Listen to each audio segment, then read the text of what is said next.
Hi guys, as you can see, I am not in my Alpha mode today. That's because I have to take my Porsche 718 to a service. There's nothing wrong with the car, just because the dealer suggested me that they told me the car is about out of the warranty. If I have anything wrong with the car, if anything will go wrong with the car, they probably should do an inspection on it to see if there's any parts that's worn out or if there's anything that should be replaced, which is pretty nice of them. So right now I'm driving the 718 and take it to the Porsche dealership to do a health inspection. I must say this car has served me very well in the last 3 years. This car now has 35,000 kilometers on it, and it's worth every kilometers. I quite like this car, and but that's not the thing I want to show you today. The main reason why I go to the Porsche service, go to the Porsche dealer today, is because I also got invited to test drive their newest edition, the Porsche Tycan, the all-new electric supercar. I've seen that car, I think, a year ago while I was in the United States in one of the car show as a concept car. And also Dr. Miro, if anyone knows Dr. Miro also reviewed that car, I think, a year ago. And finally, this car has come to China, and I'm about to drive it today. I will do my best to cover some, essential things about this car. I'm a huge Porsche fan, if you didn't know, if you haven't watched my previous video. I love Porsche, and now they finally made a all-new electric supercar, and I would love to see how that car actually drives. So yeah, as you can see today, I'm actually holding my phone right now and recording with the selfie camera because I didn't bring all my gears, because I don't think they will allow me to put all my gears on the new test drive, a test car. So yeah, I'm gonna do all the recording on my phone, which is, the quality is probably gonna hurt a little bit. It's not gonna be 4K, but I think the audio is gonna be a little bit hurting. So I hope you don't mind that, and I'll do my best to cover all the footage as I can get. So I'm gonna continue driving right now because the traffic is quite intense, and I can't keep looking on my phone. I'll see you guys at the dealership. Bye now.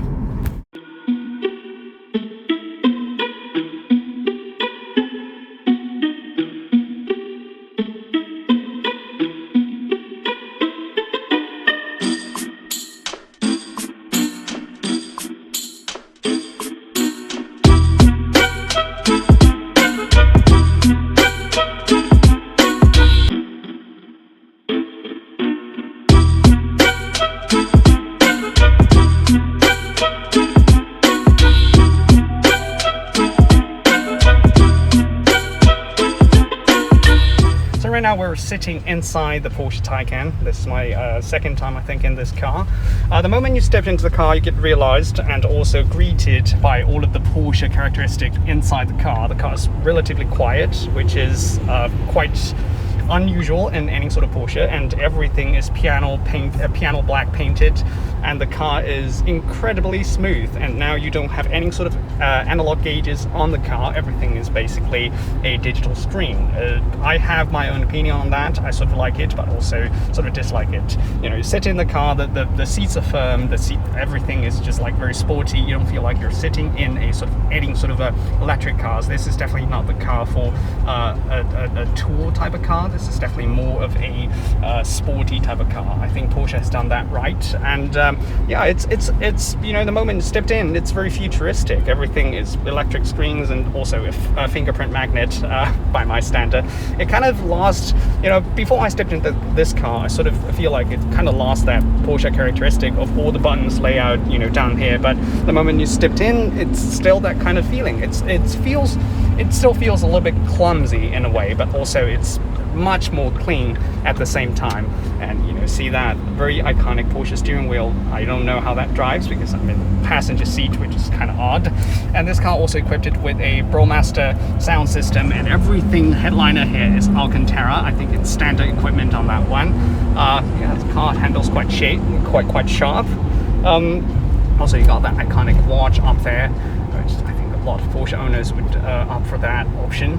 And you have this panoramic sunroof, which is standard in all Porsche Tycan platform, which is pretty nice. And you don't feel any sort of sunburns in there because this glass panel here is totally heat proof and also soundproof, which is very nice, very high quality. Everything is like hand stitched. Well, not hand stitched, but it's stitched leather.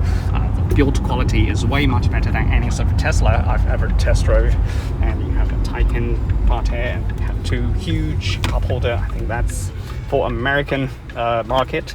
And down here you also only have 2 seats, which is very Porsche. This is the way they're telling you this is not a sort of consumer car. This is also a sports car. It's also a very bucket seats like, and you do have a third sort of a headrest there, but I don't think you can put anyone down there, because although this car does not have a drive shaft, it feels only give you 2 seats to sit back there.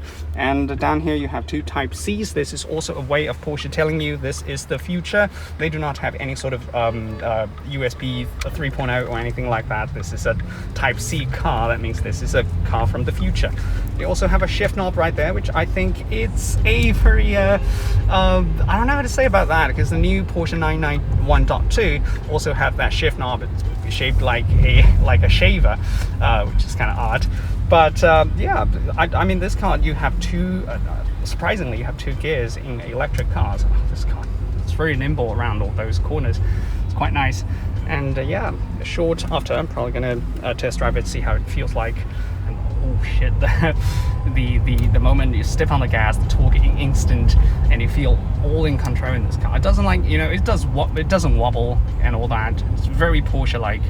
I think it's definitely achievement. Porsche waited to this electric technology to get to grow up, and then decided to step into this world of electric cars. And I think they've done something quite incredible at this stage. Right, I'll hop into the driver's seat shortly and tell you how it drives. So when it comes to a sound of this car, a lot of people know that electric cars does not have any sort of a noise, but Porsche has solved that by channeling the sound from the Burmester sound system that gave you not any sort of exhaust sound, doesn't like a BMW i8, which gives you a V12, V10, V8, any sort of sound you can choose. But what Porsche does is to give you an electric sound, which is absolutely futuristic at this point. If we going on the drive, you can listen.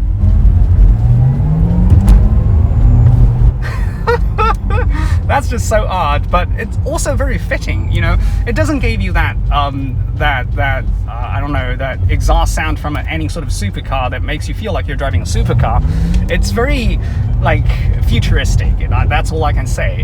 Porsche, I think they've done something right. They gave you that, instead of giving you a very brutal traditional gas-powered car sound like, they gave you a sound which is what a electric car should sound like. This is very futuristic. It feels like you're driving a car from back in the future. It feels like if you go past 88 miles per hour, you can just cross time and things like that. This is fantastic. Right, driving the Porsche Tycan Turbo, this car, immediately I sit in the car with the hands on my steering wheel. This is very Porsche-like. The steering wheel is a little bit smaller than the original Porsche, I think smaller than the last generation. This steering wheel is more like a Porsche 991.2 steering wheel. Just feels fantastic. There's no play in the steering wheel. Still, it's very Porsche-like. Like I said, this is exactly what a Porsche should feels like. Around corners, this car just very precise and straight. Look at that. But every time you step in the corner, you'll realize this is a electric car. It's quite heavy. When you're taking on the apex, you might miss your apex, or you might get into the apex a little bit late. But other than that, this car is fantastic. And listen to that sound, that electric sound that reminds you this is an electric car instead of a petrol car. But still, damn, this thing feels like a petrol car to drive. And when it comes to acceleration, when you have that torque, it's just instant that gives you that torque to push you through. I'm not going to do anything like stupid, because this is a test drive. This is a test drive car. I'm not going to do anything like crazy. But I can just tell you, if you have the money, if you have a deep pocket, this is the electric car to go, because everything feels like this is not a mass production car. It feels like it's specially made for someone. Everything on the dash is very clear and it's very straightforward. You have all the buttons here and they are all touchscreen. There's nothing that's hard button, which is quite odd from a Porsche, because Porsche is famous for its like button layouts everywhere, but now it's all touchscreen. I don't know for long-term use if it's gonna break or not, but I like the innovation at this part. It makes car look so simple, makes car look so futuristic. At the same time, it's very minimalistic design. Everything you need is on your fingertip. You have your drive mode selector. This is standard in all of the Porsche Tycan. It's another way of saying that this is not your traditional everyday electric cars for saving the polar bears. Of course, you're going to save the polar bears by driving this car, but at the same time, you're going to have all the fun that you had on any sort of traditional combustion engine. This is fantastic. Oh, and we have a Tesla in front of us, and we can just tell the Tesla this is the future. That is just something, you know, in the past. Oh, this Tesla actually looks quite nice. I don't know what this guy's doing. But yeah, every time you brake, it's still like all the electric cars. Every time you brake, it's gonna give you the regenerative power to the battery, so you can have the longer battery. The salesman just told me it takes like 3 hours to fully charge the car, and you have 460 kilometers of range, which is impressive. But still, the problem with the electric cars in China is where should you park the car, and you know, it's in some way it determined where should you park your car, when should you charge the car, and you know, the usability and utilitarian side of the things is still in debate. But other than that, this car, I mean, I just can't get enough the time with this car. It feels so Porsche. It blows my mind at the same time, because I get into the Tesla. You know, in the Tesla you can change all the settings. It feels like you're driving a huge iPhone. You can set it as much, you know, as you like. But in Porsche, it sits perfectly from the factory, and it's trying to tell you this is your original Porsche. There's nothing changed except the battery pack underneath the car. And this car is quite heavy, like I said before, still. And you see, you take it in the corner with the 62 kilometers per hour, and you get into the apex, you realize, yeah, the car's shifting. Try to shift a little bit because the battery down low is really, really heavy. But other than that, this is fantastic. What is this guy doing? And it's so odd when I put my hands on the steering wheel. I always wanted to sort of do shifting myself, but there's no shift paddles. And all of those new stuff on the steering wheel now is more like a halo kind of thing. You feel like you're going to break this. But I do believe Porsche's quality. I don't think I can break anything in this car. This is just a blast to drive. Oh, this is so quiet. You can drive it like normally, just like you know, grocery getter. But if you want to get it hard, you can just floor the gas, and the torque is instant. I believe this car has like 500-ish horsepower under the bonnet, so it doesn't have any sort of bonnet. I'll get into that. I'll get into the utilitarian side of the things in a little bit. But yeah, as far as from now, I really fell in love with this car. If you have enough money to get a Tesla, I would definitely recommending you to get a Porsche. Not only you get the brand recognition, but also you get the quality, that German engineering, and also everything feels so mature in this car. The Porsche is not trying to use this car to test if people like electric cars or not. They're giving you a very, very mature sort of selections of materials in this car. The steering wheel, the turning radius.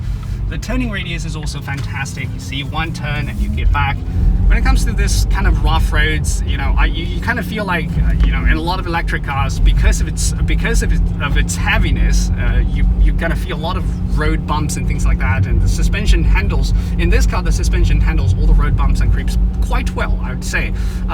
You know, it's still tight. And now I set the car in the Sports Plus mode. The suspension tightens up automatically, and the steering feeling, you cannot change the steering feeling like in the Tesla. I know I did a lot of comparison with the Tesla, because this is a totally different car. I mean, the steering wheel, you can't adjust any sort of steering feeling on this car. The Porsche knows in different mode how the steering should feels like. At this mode, I'm probably going to drive this car in this mode basically all the time, because the steering is just so tight and so direct. It just feels like any sort of other Porsches. I think this is just brilliant feeling when you know, just this is not a car that, you know, it's made for you to just save time, made for you to just go to point A to point B. This is also a sort of a statement that Porsche is saying it's possible, it's definitely possible to make a very nice, very nimble sports car out of the battery pack. And this is your high performance iPhone, if I would say. This is just, you know, driving it on the B road, you know, I drove the Tesla on the B road, and I feel, you know, it's fun, but it's also after a while you get bored because you know everything is fake. You know, the steering feeling is fake, the suspension geometry is, you know, very traditional like, but in this car everything is carefully worked out. The steering feeling is properly nice, the throttle response and the brakes are just Porsche standard. It's I don't know, I'm a huge Porsche fan, probably I said a lot of praise things about this, but it's true. It's absolutely true. So if I do a little bit of acceleration here, gas floor it, look at that, holy shit, that's 100 kilometers per hour. And that torque is just instant. I put my foot down, I don't have to wait for a boost to build up. You just put it down and the car knows what you're gonna do, and it just shoots you off the line. And yeah, I must say, the last time I get this kind of impression was when I was in a Tesla P100D, which is dual motor, 100 watt. That's the fastest Tesla ever. And before the Tesla, the car that surprised me, that shoots the poo shoots out of me, was the GTR R35 Nismo. And that car, 0 to 60, is about 2.8 seconds. Then Tesla is about 2.5-ish if you're in a good day. This car is about 3.8 seconds, but it feels way faster than that. You see, if I put the foot down, look at that. And the thing about the Porsche is they have actually 2 gears in electric cars, which is kind of odd, but what Porsche does that not only improves the driving dynamic of the you know, the characteristic of the driving dynamics, but also gives you that kind of sensation that this car is, you know, again, made for sport, made for driving, made for the drivers. It's not just for the car that, you know, for your regular daily use. And I think that's just fantastic. My experience, it's just lightens up my day. This car, my God, this car is the future. And I don't know if you guys are ready, but future is here.